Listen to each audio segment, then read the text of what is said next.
भैया बहनों, वंदे मातरम। आज हम विज्ञान विषय में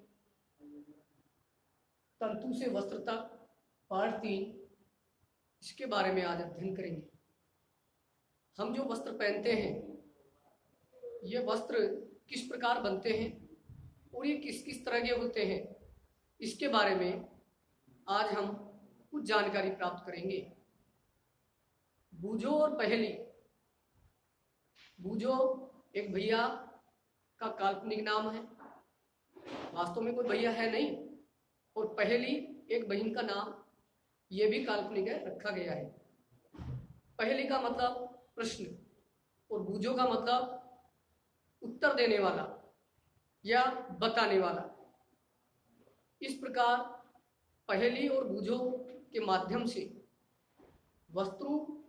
तंतु से वस्त्र तक जो ये हमारा पाठ है, वस्त्र के बारे में इसे समझाया गया है, बताया गया है। तो जो बूझो और पहेली है, वे अपने विद्यालय में विज्ञान प्रतियोगिता होती है, उसके अंदर प्रथम पुरस्कार जीतते हैं और जो उनको पुरस्कार में राशि प्राप्त होती है, उस राशि से वे अपने माता पिता के लिए वस्त्र खरीदना चाहते हैं। इसके लिए वे एक वस्त्र की यानी कपड़े की दुकान पर जाते हैं और वहां जाकर वो बड़े उत्तेजित होते हैं। उत्तेजित का मतलब उन्हें समझ में नहीं आता कि हम अपने माता पिता के लिए किस प्रकार के कपड़े खरीदें, क्योंकि कपड़े की दुकान में उन्हें तरह तरह के कपड़े भिन्न भिन्न प्रकार के अलग अलग तरह के नजर आ रहे थे। अब वे सोच रहे थे कि किस प्रकार का कपड़ा लें, तो वे उन्हें छू छू कर देख रहे थे। इस प्रकार से कपड़े पर हाथ लगा लगा कि भाई ये कैसा है, ये कैसा है, ये कैसा है।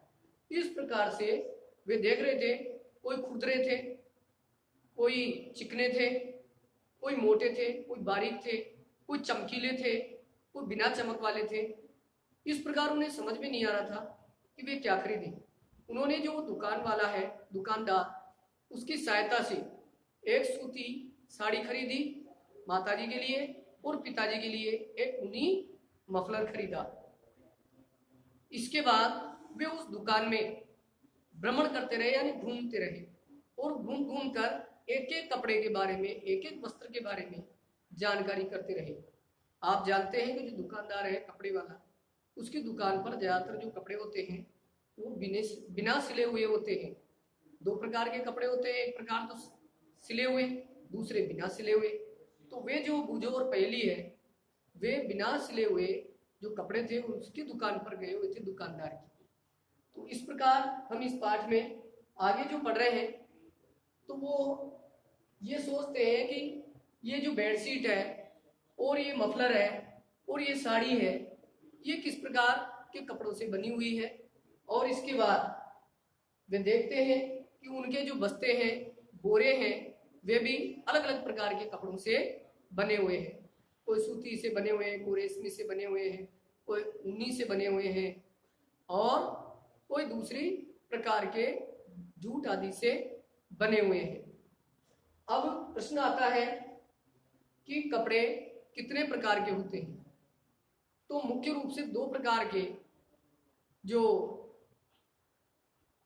तंतु हैं, उनसे कपड़े बने होते हैं। एक तो पादपीय तंतु और दूसरे जंतुओं से प्राप्त जो तंतु हैं, तो वे जातव्य तंतु, और इन्हें कहते हैं प्राकृतिक तंतु। अब दूसरी प्रकार के जो तंतु होते हैं, वो कृत्रिम चीजों से या संश्लिष्ट चीजें भी जिन्हें कहते हैं, उन तंतुओं से बने होते हैं। जैसे नायलॉन है, पॉलिस्टर है, टेरिकोट है। इसके बारे में भी हम आगे जानकारी करेंगे। तो इसके अंतर्गत हम पहला प्रयोग करते हैं, क्रियाकलाप का मतलब करके देखना, पहला प्रयोग। और इसके अंतर्गत वस्त्रों में विविधता 3.1 वाला जो पहला प्रयोग है, उसके अंतर्गत ये जो बूझो और पहेली है, एक दर्जी की दुकान पर जाते हैं और वहां जाकर के और जो वहां पर जो कपड़े हैं उनमें से काटी हुई जो कतरने हैं, लीरे हैं, उनको छू छू करके देखते हैं। छूने पर इनको अलग अलग प्रकार के वो कपड़े लगते हैं, पर समझ में नहीं आता कि कौन सी कतरन, कौन सी लीर, कौन से कपड़े की है, इसका क्या नाम है। तो वे दर्जी की सहायता से पूछ करके और उनका नाम जानकारी करते हैं और एक एक पर नाम लिख लिख करके एक कागज पर और उन पर लेबल लगा देते हैं, यानी नाम लिख देते हैं, चिट लगा देते हैं, चिपका देते हैं, जिससे पता रहेगी ये सूती वस्त्र है, ये ऊनी वस्त्र है, ये रेशमी वस्त्र है। इस प्रकार वो जानकारी करते हैं। इसके बाद में अब उन्हें ये समझ में नहीं आता कि ये जो कपड़ा है क्या ये इतना बड़ा होता है, तो वो इसके लिए दूसरा प्रयोग करते हैं। और दूसरा जो क्रियाकलाप है उसमें आपकी पुस्तक में दिया हुआ है कि वे उस कपड़े के एक धागे को खींचने का प्रयास करते हैं। अगर वो खिंच जाता है तो सही है, नहीं खिंचता है तो पिन और सुई की सहायता से उसे खींचने का प्रयास करते हैं। और जब एक धागा निकल जाता है फिर दूसरा धागा भी ढीला हो जाता है तो फिर उसे निकालते हैं। इस प्रकार निकालते निकालते धागों को वो पूरा वस्त्र या टुकड़ा है जो कपड़े का वो गायब हो जाता है। इससे इन्हें पता चलता है कि जो ये कपड़ा है वे वास्तव में एकदम विस्तृत नहीं था, ये धागों से बनाया हुआ था। आड़े और खड़े दो प्रकार के धागे थे जिनकी बुनाई से उनके द्वारा ये कपड़े का निर्माण हुआ है, ये उन्हें जानकारी होती है। फिर अगला तीसरा क्रियाकलाप आता है। इसके अंतर्गत ये देखते हैं कि ये धागे भी किससे बने हैं। यहां तक हमें ये बात समझ में आई कि जो वस्त्र हैं वो किससे बने हैं, धागों से, और धागे किससे बने हैं। इसके लिए ये हमारा जो अगला प्रयोग है तंतु। अब ये तंतु क्या है 3.2 इसके अंतर्गत हम पढ़ेंगे। तो हम तीसरे प्रयोग में क्रियाकलाप में देखते हैं कि जो वो धागा है उसको हम टेबल के ऊपर रखेंगे और टेबल पर रख करके एक धागे का जो सिरा है उसको तो अंगूठे से दबाएंगे और दूसरा सिरा है उसे हम नाखून से खुरेचेंगे और हम देखते हैं कि वो जो धागा है वो बिखर जाता है अलग अलग लड़ियों में। और हमें ये समझ में आता है कि ये जो धागा है ये भी किन्हीं चीजों से बना हुआ है और वे जो अलग अलग लड़ियां हैं उनको जब और खरोचते हैं तो वे और अलग लड़ियों में विखंडित हो जाती है, यानी बढ़ जाती है। तो इससे हमें जानकारी होती है कि ये जो लड़ियां हैं उनसे बने हैं धागे, और लड़ियां भी किन्हीं चीजों से बनी है। वे चीजें क्या है जिनसे लड़ियां बनी है, तो वे है तंतु।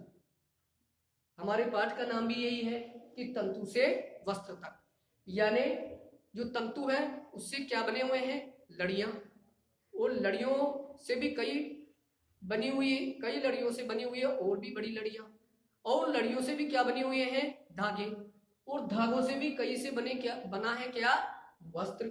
इस प्रकार ये कपड़ा तैयार होता है। अब बात आती है कि ये तंतु है ये हमें कहां से प्राप्त होते हैं। पहले तो वस्त्र कहां से प्राप्त होते हैं, तो वस्त्र तो आपको पता है कि बूझो और पहली कहां से वस्त्र लाए, कपड़े की दुकान से।